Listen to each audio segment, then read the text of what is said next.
रंजना कभी ब्रश नहीं करती थी। उसे कितनी बार उसके माँ बाप ने डांटा, लेकिन उसका कोई असर उस पर होता ही नहीं था, जिस कारण से उसके दांत पीले पीले हो जाते हैं। शादी के बाद अरे बहू, वैसे तो तुझ में कोई कमी नहीं है, पर तेरे दांत इतने पीले कैसे हैं बेटा? कैसे मतलब? कोई सर्जरी थोड़ी ना कराई है। वो तो क्या नाम, मैं ब्रश नहीं करती थी तो पीले हो गए। अब क्या करूं? आप कहें तो लाल करवा लूं या फिर काले? यार ये क्या है, क्यों माँ से लड़ रही हो? लड़ रही हूँ? अरे मैं लड़ रही हूँ या ये बोल रही है कि दांत पीले हैं, पीले। अरे तपस्या थोड़ी ना की है इन्हें पीले करने के लिए। बकायदा ब्रश नहीं किया है 20 साल तक, तब जाकर। छी, कैसी बात कर रही हो? ये उस वक्त तो पीले नहीं थे जब हम लोग तुम्हें देखने आए थे। अरे तब साफ करवा लिया होगा डेंटिस्ट के पास जाकर। अब देखो कैसे पीले पीले लग रहे हैं। रंजना सास की तरफ गुस्से से देखती है। फिर शुरू हो गई पीले पीले पीले। अरे पीले तो तब भी थे जब मेरे हाथ का रसगुल्ला उड़ा उड़ा कर खा रही थी और बोल रही थी, लड़की नहीं गुणों का खजाना दे रहे भाई साहब आप। खैर, अब वो लोग करते भी तो क्या करते, पीले दांत वाली बहू पल्ले पड़ी थी तो झेलना तो था ही। एक दिन कीर्तन में रंजना गाना गा रही थी। अरे कमला बहन, माँ का द्वार है, यहाँ तो सब शुद्ध होकर आते हैं, फिर अपनी बहू को ब्रश भी नहीं करवाती तुम।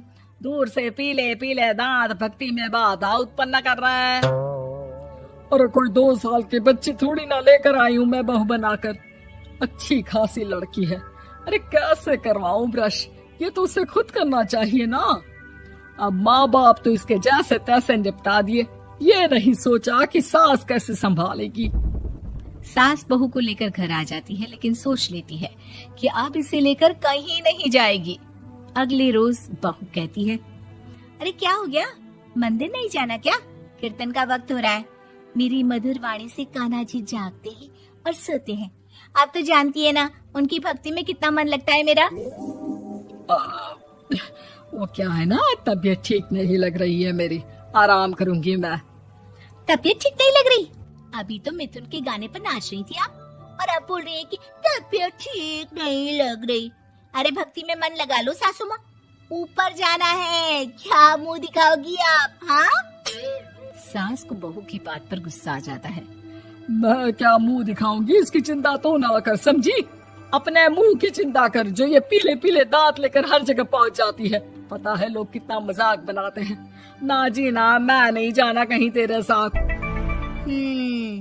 तो ये बात है। कोई ना, मत जाओ, मैं अपने कमरे में ही बैठकर भक्ति कर लूंगी। ऊपर वाला दांत थोड़ी ना देखता है, मन देखता है, भावना देखता है। और अरे बस बस, तू सब कुछ दिखा, बस ये सफेद चमकदार दांत ना दिखाना किसी को, है? जा यहाँ से। बहू को सास की बात का कोई फर्क नहीं पड़ता, वो तो जैसी थी वैसी ही रह जाती है। सुबह नहाकर किचन में खाना बनाना, फिर खाना खाना, कीर्तन भजन करना और सो जाना। एक दिन, माँ जी मैं सहेली के घर जा रही हूँ, शाम को लेट आऊंगी। हाँ हाँ तो जाना, मैंने कौन सा तेरी आरती करनी है घर पर बैठकर। रंजना सहेली के घर जाती है, जहाँ वो पार्टी में जाने की तैयारी कर रही होती है। अरे शिखा, कहाँ जाने की तैयारी कर रही है? मैं गलत वक्त पर आ गई क्या? अरे नहीं यार, उल्टा सही वक्त पर आई है। मैंने ये साड़ी और ज्वेलरी निकाली है यार, शाम को इनके ऑफिस की एक पार्टी में जाना है। बताना कैसा लग रहा है ये सब? नहीं यार, इस ड्रेस के साथ तो वो वाली ज्वेलरी अच्छी लगेगी। हाँ हाँ सही बोल रही है, मैंने ध्यान ही नहीं दिया। वैसे तो हमेशा से मस्त फैशन सेंस रखती है। तो बड़ा जाती होगी ना पति के साथ पार्टी में। रंजना कुछ नहीं बोलती, बस सोचती है कि यार काश ये बात सही हो जाती, पर मैं क्यों नहीं जाती पार्टी में? क्या इन लोगों की कोई पार्टी होती नहीं होगी? रंजना घर आती है और रात में पति से सवाल करती है, एक बात बताइए, आप मुझे किसी पार्टी में क्यों नहीं ले जाते? क्या आपके यहाँ ऑफिस में पार्टी नहीं होती? पति बेचारा क्या कहता कि दांत पीले हैं तुम्हारे इसलिए। अरे कोई पार्टी होती नहीं हम लोगों के ऑफिस में, तो कहाँ से लेकर जाऊं? और मार्केट, मॉल, कहीं वीकेंड घूमना, कहीं तो। अरे यार, सारे हफ्ते में एक छुट्टी मिलती है, तो सोचता हूँ कि आराम ही कर लूं। क्यों? रंजना मन मार के रह जाती है। पहले कभी सास के साथ मंदिर जाया करती थी, लेकिन वो भी सास ने ले जाना बंद कर दिया।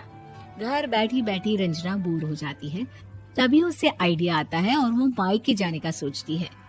सासू माँ, 2 दिनों के लिए मम्मी के घर जा रही हूँ। अच्छा ठीक है, आराम से जा। और हाँ, माँ से कुछ अच्छी आदत सीख कर आना कि कैसे शरीर के हर भाग की तरह दांतों की सफाई भी जरूरी होती है, समझी? शुरू हो गई ना आप। वो लोग आपकी तरह नहीं है कि छोटी छोटी बात का बतंगड़ बना दे। उन लोगों के लिए मैं मायने रखती हूँ, ना कि मेरे पीले पीले दांत। रंजना माँ को बिना बताए उन लोगों को सरप्राइज देती है, लेकिन जैसे ही वो दरवाजे पर पहुंचती है, अंदर देखती है कि घर वाले कहीं जा रहे होते हैं। अब माँ, काश रंजना दीदी के दांतों वाली प्रॉब्लम नहीं होती, तो वो भी हम लोगों के साथ चलती ना बुआ जी की बेटी की शादी में। हाँ बेटा, लेकिन अब उसे कौन समझाए कि उसको उसके पीले दांत नहीं दिखते, लेकिन उसके आसपास के लोगों को कितना एम्बैरेसिंग फील कराते हैं। मुझे तो कितनी बार उसके स्कूल की टीचर ने शिकायत की कि उसके साथ कोई लड़की बैठना भी नहीं चाहती, और ना ही कॉलेज में कोई उससे बात करना चाहता था। लेकिन पता नहीं क्यों उसे ये बात समझ में ही नहीं आती। कोई कमी नहीं है उस लड़की में, बस यही कि दांत पीले हैं। वो तो भला हो जीजा जी और उनकी माँ का, जो दीदी को जैसी है वैसे ही रखा हुआ है। रंजना को अपने घर वालों की बात सुनकर बहुत दुख होता है। वो सोचती है कि वो क्या करे, लेकिन फिर वो सीधा डेंटिस्ट के पास जाती है, अपने दांत चमकाती है और कसम खाती है कि वो रोज ब्रश करेगी। अरे क्या हो गया? तुम तो 2 दिनों के लिए गई थी ना, पर कोई ना, अच्छा है, चलो आ गई तो। रंजना सास के सामने आकर खड़ी हो जाती है और पूरी स्माइल करती है, उसके चमकदार दांतों को दिखाती हुई। हाँ? चले मंदिर। माँ, मुझे माफ कर दीजिए, मैंने आप लोगों को बहुत एम्बैरेसिंग फील करवाया। मैं आज से रोज ब्रश करूंगी।